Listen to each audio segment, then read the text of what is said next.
জমিটা যদি ধরেন আমার নামে করায় না করিয়া যদি তার নামে সব করা করে আমার বোনেরা কিন্তু অর্ধেক নিয়ে দিবে, এরকম একটা ঝামেলা।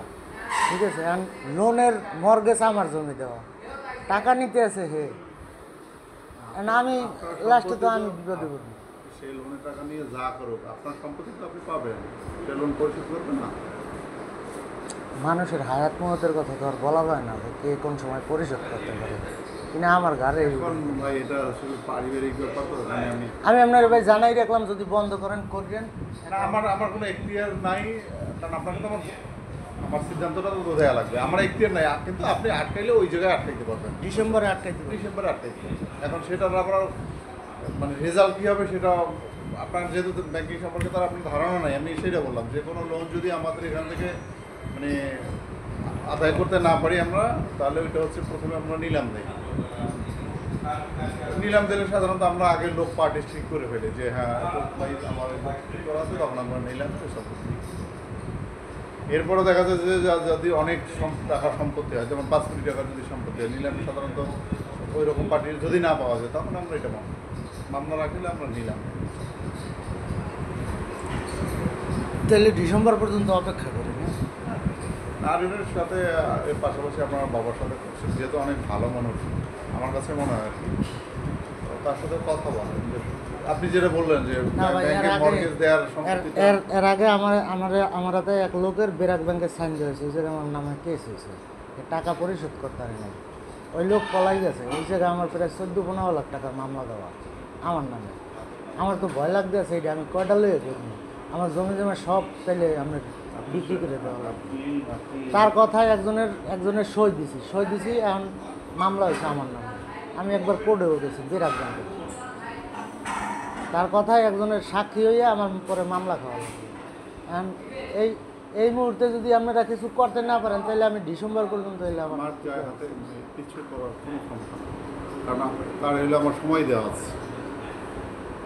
আমি যদি আজকে বলি যে আপনি টাকা নিতে পারবেন না, কালকে সে যদি যে আমার বড় অফিসে যে কথা বলে আমার এখান থেকে ট্রান্সফার করবে করতে থাকি ডিসেম্বরে, তাইলে আমি সেটাই তো বললাম। এবং সেটা তো পরে আমি ভালো পরামর্শ দিচ্ছি যে আপনি যদি আটকান তাহলে ওই সময় আটকাইতে পারেন, তবে সেটারও যে খুব রেজাল্ট ভালো হবে সেটা না, কারণ ওই সময় মনে করেন যে তার কাছে 10 লাখ টাকা পাওনাই আছে, সে তো 10 লাখ টাকা দিতে পারবে না। তখন তো যে আমাদের অন্য ব্যবস্থায় মামলা দিলে তো তখন আমার নামে হইবে, যেহেতু আমার নামে জায়গা দেওয়া। তার আগে মামলার আগে বললাম না, মামলার আগে আমরা জমিটা নিলামে বিক্রি করি, তাহলে তো আমার জমি হচ্ছে। সেটাই তো আপনাকে আমি বুঝাচ্ছি। তাহলে আরও ক্ষতি আপনার, তাহলে আপনার সম্পত্তিও যাবে। যদি সম্পত্তি না মানে বিক্রি না হয় তখন মামলা যাবে, মামলা হবে। আর মামলা তো আপনার একদিন সুদে আসলে আপনি 10 বছর পরে দেন, সুদ আসল তো সব ফিরে যাবে। ঠিক আছে, মামলা তো আপনারা দেবেন তো ওই টাইম পর্যন্ত, যেটা একটা মেয়াদ আছে ব্যাংকের, মেয়াদ অনুযায়ী। ঠিক আছে, এখন আমি আপনার যে মেয়াদ যে পর্যন্ত দেওয়া আছে ডিসেম্বর পর্যন্ত, আমি জানুয়ারিতে এসেই যদি আপনি কোন যে আমি দেবো না সই, আমি জানুয়ারিতে এসেই আপনার নামে এবং আপনার বাবার নামে আমি চিঠি দেবো, মানে যারা যারা সম্পত্তি এখানে দিচ্ছে 2টা চিঠি দেবো। 2টা চিঠি দেওয়ার পরে আমি নিলামে পত্রিকায় দিয়ে দেবো, 2টা পত্রিকায় দিয়ে। নিলামে দিতে গেলে 1 লাখ টাকা খরচ আছে। আপনারা তো তখন সব করে তো কেস করবেন, কেস করলে তো সব খরচা।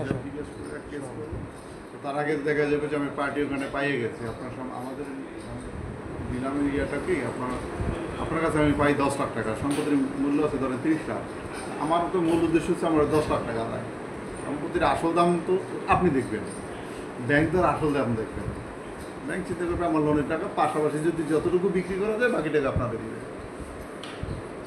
তাহলে সম্পত্তি হলো আপনার নিলামে যে সম্পত্তি বিক্রি হয়, তাহলে আপনার জমির যে মূল্য তার 3 ভাগের 1 ভাগ আছে। কাজে ওদিকে যাওয়াটা আপনার জন্য ভালো হবে আমার মনে হয়। সবচেয়ে ভালো হচ্ছে আপনার বাবার সাথে কথা বলে যে আপনার বিষয়গুলো বলেন যে বাবা তুমি লোনটা ক্লোজ করে দাও। উনি যদি না বন্ধ করে ওনাকে আমি বলারও কোনো ক্ষমতা নেই যে আপনি লোনটা বন্ধ করেন। এখন উনি ধরেন আপনাদের এই টাকা সব আমি সই দিলাম, নিল 10 লাখ 12 লাখ টাকা লোন নিয়ে যদি ধরেন একটা কাজেই খাড়াইলো, সবার নামে গেল দিয়ে, কিন্তু তারপর তারপর যদি আল্লাহ না করুক যদি উনি মারাও যায়, আপনার ভাই বোনরা সেটা বুঝবে না? আমার বোনরা বুঝবে কেন? আমার আর ভাই নেই, আমি একাই। আপনার বোনরা বুঝবে না যে আপনার সম্পত্তি, ওইটা তো আপনার সম্পত্তি না। বোনরা ওই ক্যাটাগরির না, তারা যে দেবে ওই রকম মন মানসিকতা তাদের নাই। দেখেন এখন এটা আপনাদের ফ্যামিলিগতভাবে